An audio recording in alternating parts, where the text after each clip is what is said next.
Hi hello नमस्कार. आशा करते तुम्ही सर्व मजेत असाल. नेहमी आनंदात राहा आणि मस्त राहा. मी शीतल आपल्या चॅनलमध्ये स्वागत करते. तर आजची जी गोष्ट आहे ती काल्पनिक जरी असली तरी कित्येक घरांवर जी आहे लागू होते.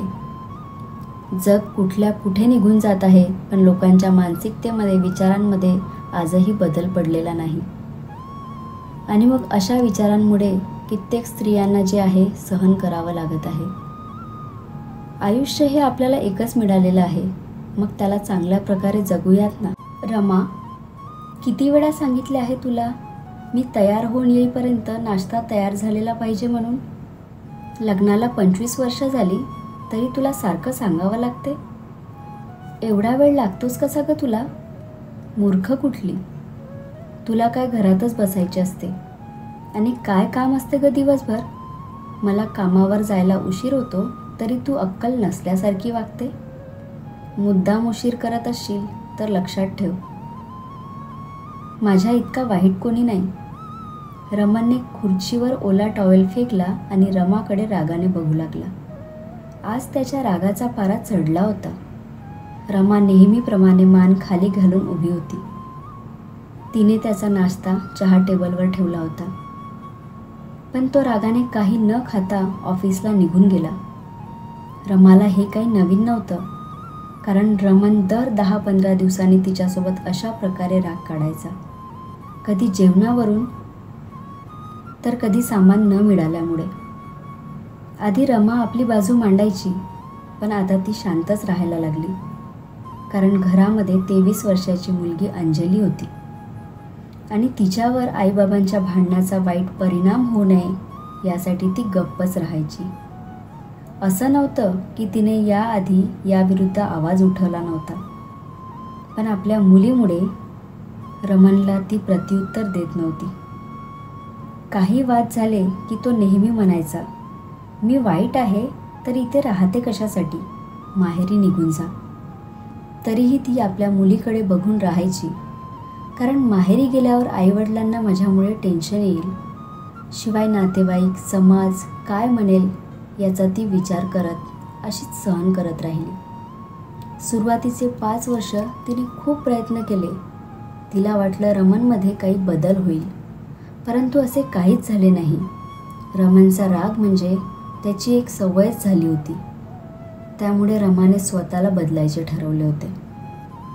आता तिला त्याच्या वागण्याचा जास्त फरक पडत नव्हता, कारण आता तिला 23 वर्षाच्या मुलीची अंजलीची काळजी वाटायला लागली होती.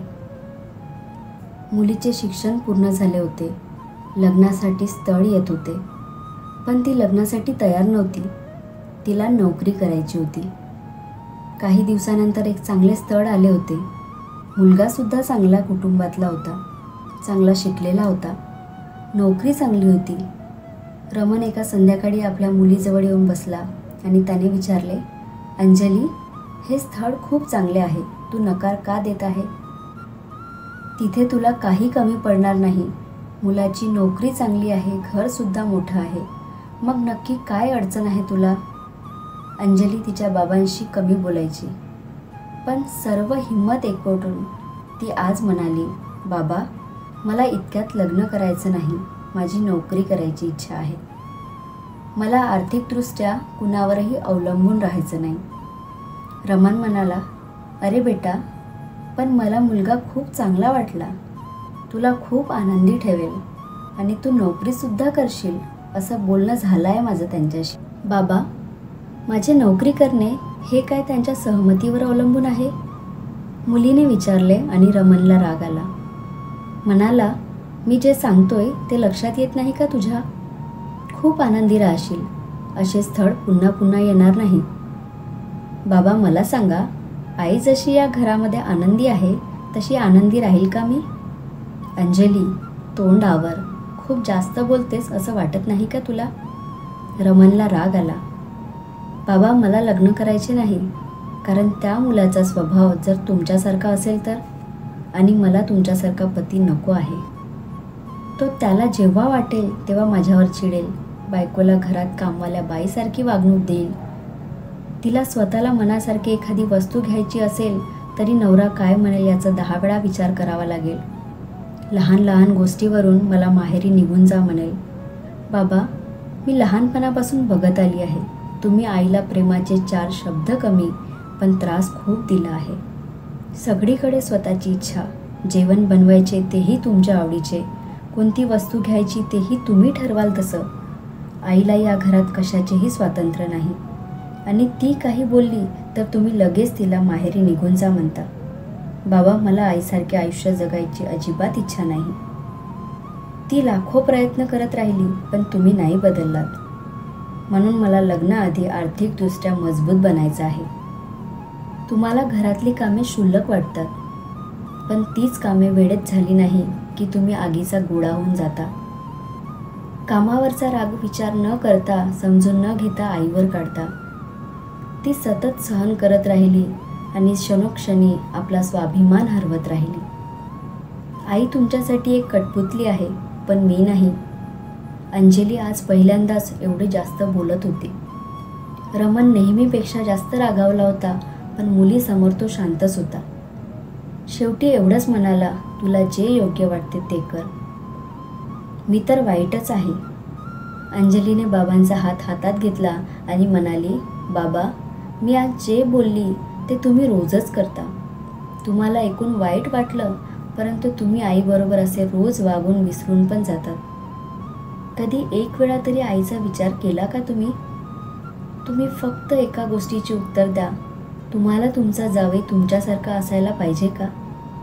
जो पोळी थोडी जाड झाली तरी ओरडेल, पराठा 1 मिनिटं उशिरा झाला तरी न खाता निघून जाईल. सांगा बाबा. हे बोलणे रमाच्या कानावर पडत होते. रमन हे सगळं ऐकून घरातून शांतपणे निघून गेला, कारण त्याला आता रमाच्या समोर उभी राहायची सुद्धा लाज वाटत होती. यानंतर रमनने स्वतःला बदलायचं ठरवलं होतं आणि अंजलीला म्हणाला, तू आधी नोकरी कर, स्वतःच्या पायावर उभी राहा आणि नंतर लग्न कर. रमासुद्धा आनंदी होती, कारण तिच्या नवऱ्याच्या स्वभावात बराच बदल झाला होता. पण तिला या गोष्टीचे दुःख होते की ती सुद्धा स्वतःसाठी आपल्या मुलीप्रमाणे आवाज उठवू शकली असती. 2 वर्षांनी मुलीचे स्थळ पक्के झाले आणि लग्नानंतर मुलीची पाठवणी करताना रमन म्हणाला, अंजली, तुझ्या आयुष्याचा जोडीदार तुझ्या बाबासारखा नाही. तू नेहमी आनंदी राहशील. हे ऐकून अंजली आणि रमाच्या डोळ्यातून अश्रू वाहू लागले. तर मैत्रिणींनो, लग्नापूर्वी मुलीला तू परक्याचे धन आहे असं सांगितले जाते. कडक शिस्तीमध्ये मुलीला वाढवले जाते.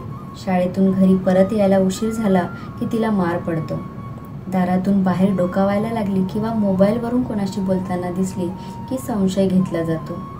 मुलांशी मैत्री करू नये, मुलींनी स्वतः कुटुंबात चर्चा करू नये, तिला या घरात कुठलाच अधिकार नाही, जे करायचे असेल ते आपल्या सासरी करशील असे वारंवार म्हटले जाते. परंतु लग्न करून ती जेव्हा सासरी येते आणि तिच्या नशिबात कथेतल्या रमनसारखा नवरा असेल, जो बायकोला खालच्या पातळीची वागणूक देत असेल आणि काही झाले की माहेरी निघून जा असं बोलणारा असेल, तर त्या स्त्रियांनी नेमकं काय करायचं? खरंच हा खूप मोठा प्रश्न आहे आणि सत्य घटना आहे जी जगामध्ये सुरू आहे. माहेरचे बोलतात, आता सासर तुझं घर आहे, आणि सासरी नवरा बोलतो की माहेरी निघून जा. मग हा प्रश्न पडतो की स्त्रियांचे खरे घर कोणते? बरोबर ना? तर मैत्रिणींनो, व्हिडिओ आवडला असेल तर व्हिडिओला लाईक करा आणि रोज माझे असेच ब्लॉग पाहत राहण्यासाठी चॅनलला सबस्क्राईब करायला विसरू नका. व्हिडिओ कसा वाटला कमेंटमध्ये नक्की लिहून सांगा.